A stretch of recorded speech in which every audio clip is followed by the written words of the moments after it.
Here's a psychology fact you're not ready for. The people who control your emotions are the people you refuse to ignore. You think you're being mature. You think you're being reasonable. You think you're standing up for yourself. But every time you rush to defend, explain, clarify, or react, you hand over control. Psychologists call this reactive validation seeking. And once you understand it, you'll see why your energy feels drained, why certain people seem to get under your skin, and why peace always feels temporary. Your relationships, your habits, even your confidence, all of it is influenced by this one psychological pattern, the need to respond. You get criticized, you respond. You get misunderstood, you explain. You get disrespected, you argue. You get baited, you engage. And every time you do, you feel justified. But here's where it gets even worse. The person who provoked you walks away energized. You walk away exhausted. You replay the conversation in your head. You craft better responses in the shower. You imagine what you should have said.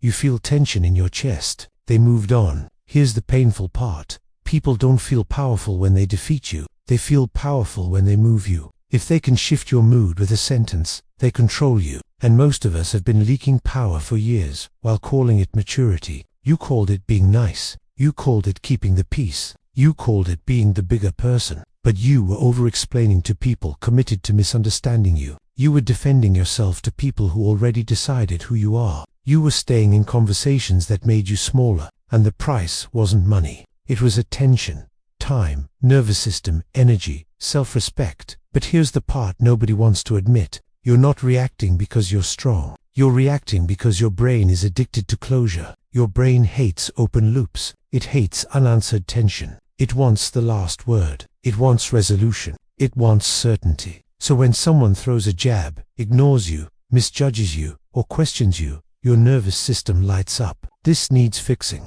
This happens because your brain is wired to protect your social standing. Thousands of years ago, rejection meant danger. Being misunderstood meant isolation. Isolation meant survival risk. So your brain thinks, respond immediately, clear your name, defend your image, fix the perception. Your mind thinks it's protecting you. But the reality is, it's trapping you. Because in today's world, not every misunderstanding is a threat. Not every criticism is relevant. Not every invitation to argue deserves your presence. And yet you show up to all of them. Here's the truth you've been avoiding. Engagement is not power. Selectivity is. The most influential people you know are not available to everyone. They don't answer every provocation. They don't chase every rumor. They don't attend every argument they're invited to. Not because they're arrogant. Because they understand something most people don't. Attention is currency. And you've been spending yours like it's infinite. Every time you give someone attention, you're investing energy, focus, and emotional capacity. If you spend money impulsively, you go broke financially.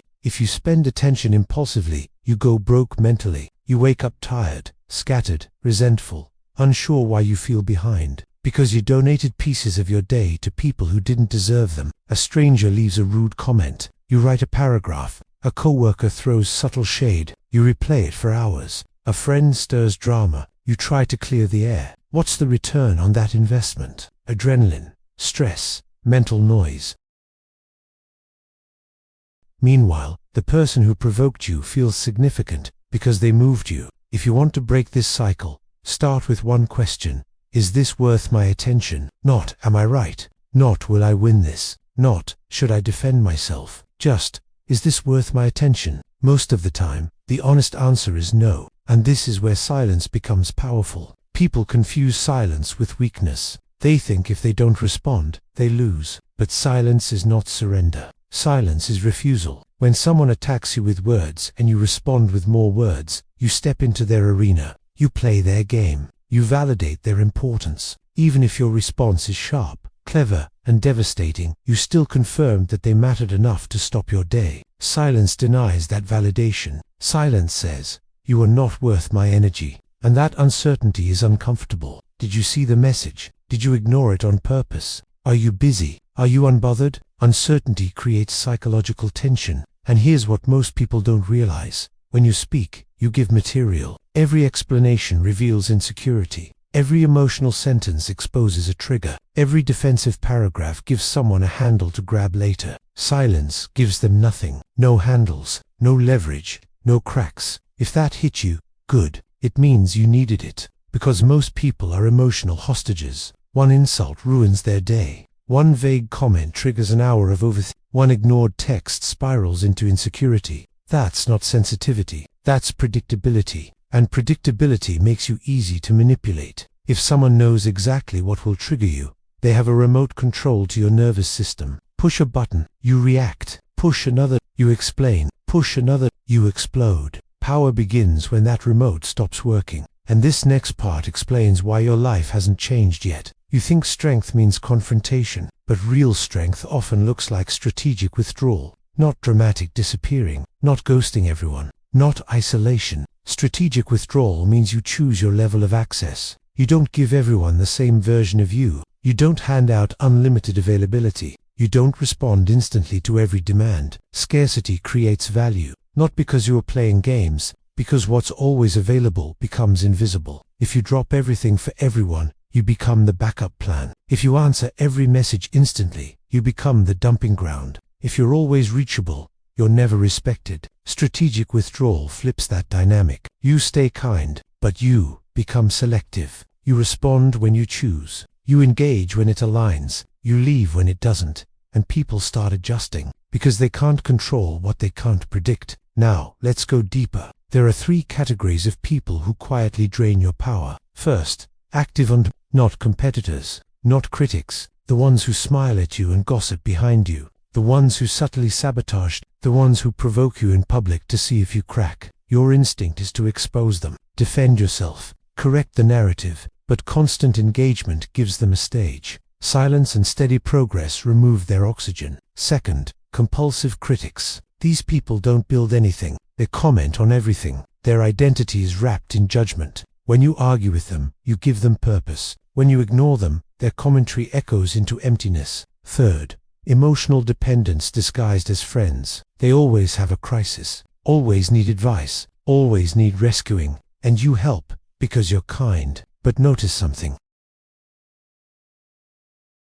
The emergencies never end, because the real goal isn't resolution, it's access to your energy. You are not a battery. You are not an on-call therapist. You are not responsible for carrying someone who refuses to walk. Removing access doesn't require drama. It requires consistency. Fewer replies, shorter answers, more distance, clear boundaries. Peace doesn't come from winning arguments. It comes from exiting them. Now let's talk about indifference and what it actually means. Indifference is not emotional numbness. It's emotional discipline. It's caring about the right things. Most people are controlled by their triggers. Someone calls you lazy, you rush to prove them wrong. Someone misunderstands you, you scramble to clarify. Someone doubts you, you overperform to change their mind. Why? Because you need validation. Because you fear being misjudged. Because your brain equates misunderstanding with rejection. But here's the harsh truth. Not everyone needs to understand you. Not everyone deserves access to your explanation. When someone calls you lazy and you know your work ethic, silence is confidence. When someone misjudges you and you know your character, calm is strength. When someone doubts you and you know your path, progress is the response. Nothing outside you should control your internal state. That's command. And finally, there's calculated inaction. The discipline of not showing up to low-level battles. Society tells you power is loud, constant action, constant proving. But some storms pass faster when you stop running into the rain. If someone spreads rumors, panic fuels them. If someone competes obsessively, reaction feeds them. If someone tries to bait you, engagement rewards them. Calculated inaction says, I see it, and I choose not to participate. You keep your character clean. You keep your standards high. You keep your work focused. Over time, reality exposes fiction. People who matter already know you. People who don't matter. So here's the simple practice. Pause before you respond. Take one breath. Ask, is this worth my attention?